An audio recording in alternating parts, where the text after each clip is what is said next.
নতুনের কথা শুনে চমকে গেল কমলিনী। হ্যাঁ বন্ধুরা, এমনটাই দেখা যাবে। তাই সম্পূর্ণ জানতে ভিডিওটিতে লাইক দেওয়া, চ্যানেলটি সাবস্ক্রাইব করে দেখতে থাকুন। গল্পের শুরুতে দেখা যাবে ঠাম্মি কমলিনীকে বলে, শোনো বৌমা, তোমার মাকে না খুব সহজে রাগানো যায়।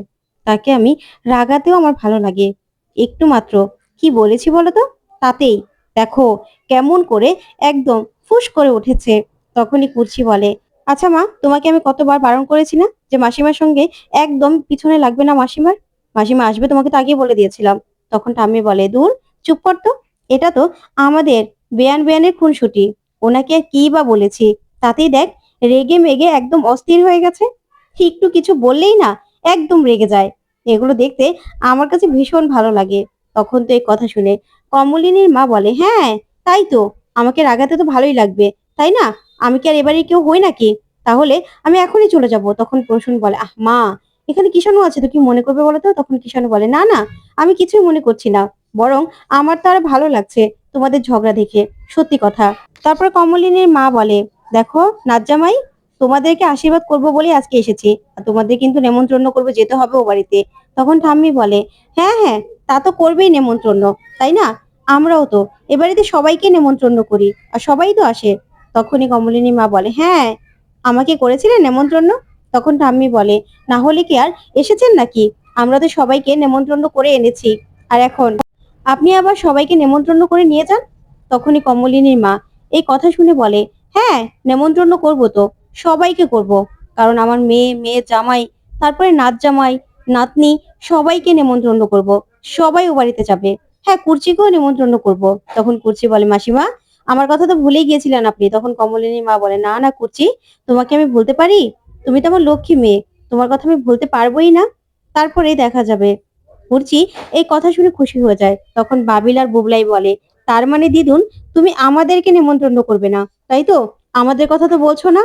তখন বুবলাই বলে, হ্যাঁ তাই তো। তখন বর্ষা বলে, দিদুন, আমাকেও নেমন্ত্রণ করবে না? তখন প্রসূন এই কথা শুনে অবাক হয়ে বলে, কি যে বলো না, তোমরা ছাড়া কি আমাদের বাড়িতে নেমন্ত্রণ হবে নাকি? তোমরা তো সবার আগে যাবে। তখন কমলিনীর মা বলে, হ্যাঁ তাই তো, তোরা তো সবার আগে যাবে। তোরা ছাড়া কি আর আমার বাড়িতে কোনো খাওয়া দাওয়া হবে নাকি? বুঝতে পেরেছিস? তখনই বুবলাই আর বাবিল দুজন খুশি হয়ে যায়। তখন কমলিনীর মা বলে, কিন্তু মিঠিল তো আর যেতে পারবে না, ওর মা তো অসুস্থ। তখন বাবিল বলে, হ্যাঁ, ওর মা অসুস্থ, সেজন্য যেতে পারবে না। তখন ঠাম্মি বলে, তাহলে সবাইকে তো বলা হয়ে গেছে, সবাই তো যাবে, আর কি। তখন এই কথাতেই কমলিনীর মা কমলিনীকে বলে, শোন বুড়ি, এবারই যত আত্মীয় স্বজন আছে সবাই তো যাবেই, কিষাণুদের বাড়িরও সবাই যাবে। তখন ঠাম্মি বলে, দেখেছো কেমন হিংসুটে? আমাকে কিন্তু বললো না, আমার কথা কিন্তু একদম বললো না। আমাকে তার মানে নেমন্ত্রণ করবে না, তাই তো? আমি তো বুঝতেই পেরেছি। তখন ঠাম্মি বলে, আমি কি ও কথা বলেছি নাকি এখনো? আমি তো কিছু বলিনি। তখন কমলিনী হাসতে থাকে। তখন প্রসূন বলে, না না মাসিমা, আপনি না গেলে কি হবে? আপনি না যেতে চাইলেও না আপনাকে উঠিয়ে নিয়ে যাব আমরা, বুঝতে পেরেছেন? তখন ঠাম্মি বলে, হ্যাঁ হ্যাঁ, আমি বুঝতে পেরেছি। তখনই কমলিনী মা বলে, হ্যাঁ, আমি তো আর কারোর মধ্যে এত হিংসুটে না যে কথায় কথায় এরকম ভাবে খোটা দেব। তখনই ঠাম্মি আরো রেগে যায় আর বলে, হ্যাঁ তাই তো, ঠিক আছে, আমি তাহলে চলে যাচ্ছি। তখন কমলিনী বলে, মা প্লিজ, আপনি এরকম করবেন না, আপনি এরকম করলে কিন্তু সবাই মন খারাপ করবে। তখন ঠাম্মি বলে, না, এখন তো আমারই সব দোষ, তাই না? তখন প্রসূন বলে, মাসিমা, আপনি এরকম ছেলে মানুষ করলে কেমন হবে বলুন তো? আপনাদের এই যে দুজনের ঝগড়াগুলো, এগুলো তো আমরা এনজয় করি, আমাদের কাছে তো ভালো লাগে। আর বুড়ি, মিষ্টি এনে দে না। তখন কমলিনী বলে, হ্যাঁ, এত মিষ্টি কে খাবে বলতো? তুই মিষ্টি এনেছিস, আবার জামাইও কতগুলো মিষ্টি এনেছে, এত মিষ্টি খাবে কে? তখন প্রসূন বলে, কেন, খাওয়ার মানুষ দেখছিস না? তুই একটা হাঁড়ি আমার কাছে এনে দে না, এক হাঁড়ি মিষ্টি টপ টপ করে খেয়ে নেবো। তখন কমলিনী বলে, বর্ষা, নিয়ে এসো তো এক হাঁড়ি মিষ্টি, দেখি তোমার মামু কিভাবে খায়। তুই যদি না খেতে পারিস না, তাহলে কিন্তু তোর খবর আছে, বুঝতে পেরেছিস? তখন প্রসূন বলে, খেতে পারবো, খেতে পারবো, আমি না ঠিক খেতে পারবো। তারপরে ঠাম্মি প্রসূনকে বলে, কি প্রসূন, তোমার মেয়ে তো বিয়ে করে নিয়েছে, তাই না? তখনই প্রসূনের মনটা খারাপ হয়ে যায়।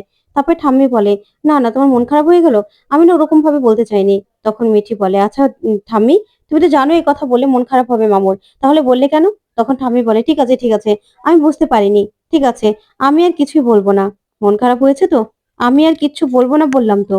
তখনই দেখা যাবে কমলিনীর মা বলে, হ্যাঁ, কোথায় যে কখন কি কথা বলতে হবে সেটাই তো উনি এখনো জানেন না। অথচ উনি বুড়ো হয়ে গেল, আবার চুলও পেকে গেছে, আবার নিজের নিজের সংসার করে, তারপরও কোথায় কি বলতে হবে সেটাই এখনো জানতে পারলো না। তখন মিঠি তাকিয়ে থাকে। তারপরে কমলিনী মা বলে, মিঠি শোন, শ্বশুর বাড়িতে ভালোভাবে চলবি, সবাই যেন সব সময় তোর প্রশংসা করে আর সবার মন জুগিয়ে চলবি। তখন মিঠি বলে, কেন দিদুন, তোমার কি আমার উপর ভরসা নেই? তখন কমলিনী মা বলে, হ্যাঁ, তুই তো আমার নাতনি, তোর উপর আমার সম্পূর্ণ ভরসা আছে, বুঝতে পেরেছিস? তুই তো আমার মেয়ের গুণগুলোই পাবি, তাই না? আমার মেয়ে যেমন শ্বশুরবাড়িতে সবার মন জুগিয়ে চলেছে, তুইও তো চলবি। তখন ঠাম্মি বলে, হ্যাঁ, সব খারাপ তো আমি, তাই না? তখন প্রসূন এই কথা শুনে হাসতে থাকে। তারপরে মিঠি বলে, কি যে বলো না তোমরা, তোমাদের কথা শুনে না আসলেই খুব অবাক লাগে। তারপরে দেখা যাবে মিঠি হাসতে থাকে। ওইদিকে কমলিনীও। তখন প্রসূন বলে, এদের ঝগড়াগুলো না আমার কাছে ভীষণ ভালো লাগে। তারপরে দেখা যাবে নতুন বলে, আচ্ছা আজকে কিসের খাওয়া দাওয়ার কি ব্যবস্থা আছে বলো তো? তখন বর্ষা বলে, না আমরা কি খাওয়াবো সেটা দেখেই তো কিষাণু নিজে কি ব্যবস্থা করবে সেটা নাকি বলবে। তখনই কমলিনী বলে, এই, ও জামাই, ও কি বাজার করবে তারপরে কি আমরা রান্না করব নাকি? না না, ওরা দুদিন থাকবে, দুদিনে আমরা কি কি খাওয়াবো সেটার ব্যবস্থা আমরা করব, বুঝতে পেরেছো? এই নিয়ে কিষাণুকে কেউ কোনো জোর করবে না। তখনই কমলিনী কিষাণুকে বলে, আচ্ছা কিষাণু, তুমি কি খাবে বাবা বলো তো? তুমি যা যা পছন্দ করো আমাকে শুধু বলো, আমি সেই মতোই তোমার জন্য রান্না করব। মিঠিকে জিজ্ঞাসা করে তো কোনো লাভ নেই, কারণ মিঠি বলবে এই খাই না ওই খাই না। তখন কিষাণু বলে, আমি না সব খাই, আমার সব চলে, সমস্যা নেই। এবেলা যে রয়ে যাবে আমি রাতে তাই খাবো, বুঝতে পেরেছেন আন্টি? আমি না খেতে ভীষণ ভালোবাসি, আমার খাওয়া নিয়ে কোনো রকম কোনো এদিক ওদিক নেই, আমি সব খেতে পারি। তখনই মিঠি বলে, এই যে এত খাওয়া চলবে না, তোমার কিন্তু রোগা হতে হবে, বুঝতে পেরেছো? এখন থেকে খাওয়া কন্ট্রোল করতে হবে।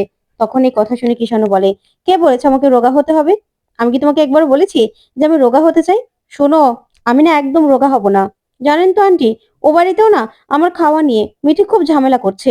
সবাই এখন আমার পিছনে পড়ে আছে, আর মিঠি আমার কম ঝাল খেতে হবে, কম মশলা খেতে হবে, এসবই বলছে। আগে তো মা বলতো, এখন মিঠিও শুরু করেছে। ব্যাস, মায়ের দলটা ভারী হয়ে গেছে। এখন তো মা বলছে যে একদম বেশ হয়েছে, মিঠিই পারবে তোকে জব্দ করতে। মিঠির কথা শুনেই তারপরে তোকে চলতে হবে। ও তো আবার বলছে যে ও বাড়িতে নাকি ঝাল খাওয়া একদম বন্ধ হয়ে যাবে। কি করবো বলুন তো আন্টি, এত রেস্ট্রিকশন মানা যায় নাকি? তখন মিঠি এই কথা শুনে হাসতে থাকে আর বলে, শোনো, আমি যেরকম ভাবে বলেছি ওরকম ভাবেই চলতে হবে। তখনই নতুন কমলিনীর কাছে যায় আর গিয়ে বলে, শোনো কমলিনী, দেখেছো, মেয়ে জামাইটাও কিন্তু আমার মতোই হয়েছে, একদম সব আমার মতো। আমি যেমন তোমার কথায় চলি তেমন মেয়ে জামাইও। তখন কমলিনী বলে, তুমি আমার কথা শুনো? তখন নতুন বলে, হ্যাঁ। তারপরে লজ্জা পেয়ে কুর্চিকে দেখে সেখান থেকে সরে যায়। তখন কুর্চি বলে, হ্যাঁ আমি তো সবই শুনলাম। তারপরেই কিষাণু বলে, আমি কিন্তু কোনো কথা শুনবো না, এখন আমার যা যা ইচ্ছে করবে আমি সবকিছু খাবো, বুঝতে পেরেছো? তারপরেই কিষাণু বলে, হ্যাঁ আন্টি, জানেন না মিঠি বড্ড বাড়াবাড়ি করছে, এগুলো কি মানা যায়? তখনই কুর্চি বলে, আচ্ছা আমাকে কিন্তু চলে যেতে হবে বৌদি ভাই, কি রান্না করতে হবে আমাকে বলো না, আমি রান্না করব। তখন এই কথাতেই কিষাণু বলে, তুমি রান্না করবে পিসিমণি? তখন মিঠি বলে, হ্যাঁ, আমাদের পিসিমণি দারুণ রান্না করে। ওইদিকে ঠাম্মি বলে, না, বৌমাই রান্না করুক, মেয়ে জামাই এসেছে, সবারই তো খাওয়াতে ইচ্ছে করে। আমিও তো, আমার মেয়ে যখন বিয়ে হয়েছে তখন আমিই তো রান্না করে খাওয়াতাম, সারা দিন হেসেলে থাকতাম। তখন কুর্চি বলে, কিন্তু পরে তো 20 বছরের জন্য বৌদি ভাই তোমাকে ছুটি দিয়ে দিয়েছিল, বলো? তখন ঠাম্মি বলে, ওই ছুটি কে চেয়েছিল বলতো? মেয়ে জামাইকে কে রান্না করে খাওয়াতে না চায় বলতো? আমিও তো খাওয়াতেই চেয়েছি, আমার তো খাওয়াতে ভালোও লাগতো। তারপরে দেখা যাবে এই নিয়ে হাসাহাসি করতে থাকে সবাই। তারপর কমলিনীর মা বলে, আচ্ছা বুড়ি, আমি যে ঝোল করে পাতলা করে মাংসটা রান্না করি সেটা রান্না করে দিয়ে যাব? তাহলে বল, আমি রান্না করে দিচ্ছি। তখন ঠাম্মি বলে, না না, ও ঝোল খাওয়া দরকার নেই এখানে, এখানে ওই ঝোল কেউ খাবে না। আপনার বাড়িতে যখন যাবে তখন না হয় সেই ঝোল রান্না করে খাওয়াবেন, বুঝতে পেরেছেন? তখন কমলিনীর মা বলে, মানে আপনি কি ঠিক করবেন নাকি যে আমি কি করব না করব? তখন কমলিনী মা বলে, হ্যাঁ, আমিই তো ঠিক করব। এই বাড়িতে আমি যা বলবো তাই চলবে। আপনার বাড়িতে গেলে না আপনিও পাতলা ঝোল করে খাওয়াবেন, বুঝতে পেরেছেন? আপনাকে এখানে করতে হবে না। তখন কমলিনীর মা বলে, বেশ, আমি না এখানে কিচ্ছু করব না, আমি এখানে থাকবোও না। ঠিক আছে, আমার ওখানে গেলেই না কিষাণু, তোমাকে আমি পরোটা আর মাংস কষা বানিয়ে খাওয়াবো। ওইদিকে বাবিল বলে, বাহ, জমে গেছে খেলা। দিদুনের হাতে রান্না দারুণ হয়, দারুণ। ওইদিকে নতুন হাসতে থাকে। তারপরে বর্ষা বলে, আচ্ছা বাবিল, কেন এরকম টিচ করে কথা বলছো? দেখছো তো যে ওরা দুজন কিভাবে লড়াই করছে, তারপরে আবার এরকম করে কথা বলছো? তখনই দিদুন বলে, না, আমি তো বললাম যে আমার নাচ জামাই যাক না, আমি পরোটার মাংস কষা করে খাওয়াবো, হাত চাটতে থাকবে, বুঝতে পেরেছো? এরকম রান্না তো কেউ করতে পারে না। তখন ঠাম্মি বলে, কি এরকম রান্না আর কেউ করতে পারে না? ঠিক আছে বৌমা, আজকে রাতে রান্নাটা আমি করব। লাচ্চা পরোটা আর মাংস কষা। আমি বিধবা বলে কি হয়েছে? প্রসূন, তুমি কিন্তু খেয়ে যাবে। আর তোমার মা তো আবার সধবা, সেও তো মাংস খায়, সে তো খেতে পারবে। মাংস রান্না কাকে বলে আজকে উনি দেখবে। আমি নিজের হাতে মাংস রান্না করব। বুঝতে পেরেছো? তখন ঠাম্মি রান্নার কথা শুনে সবাই হাঁ করে তাকিয়ে থাকে। তখন কমলিনীও অবাক হয়ে যায়। তারপর কুচি বলে, এ কি মা, তুমি রান্না করবে? তুমি আগুনের তাপে যেতে পারবে? তোমার তো আবার শরীর খারাপ করবে। তখনই দেখা যাবে ঠাম্মি বলে, হ্যাঁ হ্যাঁ, খুব যেতে পারবো। রান্না কি শুধু উনিই জানে নাকি? রান্না আমিও জানি। আর আমার হাতে রান্না খেলে না সারা জীবন মনে থাকবে যে মাংস রান্না কাকে বলে। তখন তো কিষাণু হাসতে থাকে। তারপরে দেখা যাবে ঠাম্মি বলে, হ্যাঁ, আমার রান্না কি কেমন হবে দিদি ভাই? তখন মিঠি বলে, ঠাম্মির রান্না, উফ, সে তো দারুণ। তখন কিষাণু বলে, কোনো বাধা কিন্তু আমি মানবো না।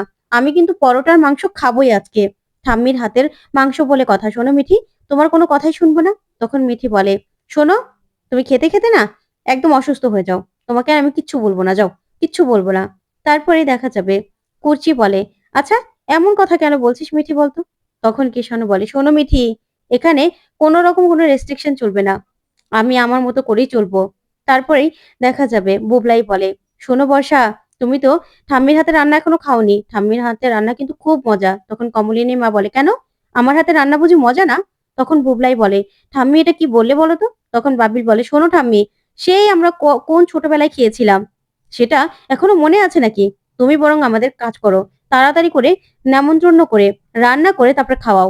তখন বুঝতে পারবো যে তোমার হাতে রান্না কেমন, আগের মতোই মজা নাকি মজা না। তখন তো নতুন হাসতে থাকে। তারপর বুবলাই বলে, হ্যাঁ, বাবিল কিন্তু একদম ঠিক কথা বলেছে। দিদুন, তুমি তাড়াতাড়ি করে আমাদের নেমন্ত্রণ করো। তখন প্রসূন বলে, বাহ, খেলা তো একদম জমিয়ে দিয়েছিস মা। এবার আর ছেলে মানুষই করো না, তাড়াতাড়ি নেমন্ত্রণের ব্যবস্থা করো। সবাইকে রান্না করে খাওয়ালে না সবাই বলবে যে তোমার হাতে রান্না কেমন। ওরা তো সে ছোটবেলায় গিয়েছিল, এখন কি আর ওই বাড়িতে যায় নাকি? কি করে বলবে বলো তো? আর আমি তো আজকে মাসিমার হাতের খাবার খেয়েই যাব, না খেয়ে যাবোই না। সে আমাকে হ্যাংলা বলো আর যাই বলো না কেন। তখন কুচি বলে, আচ্ছা বৌদি ভাই, এবার জোরটা খোলার ব্যবস্থা করো ওদের। তো বন্ধুরা, কেমন লাগলো আজকের আপডেট কমেন্ট করে জানাও।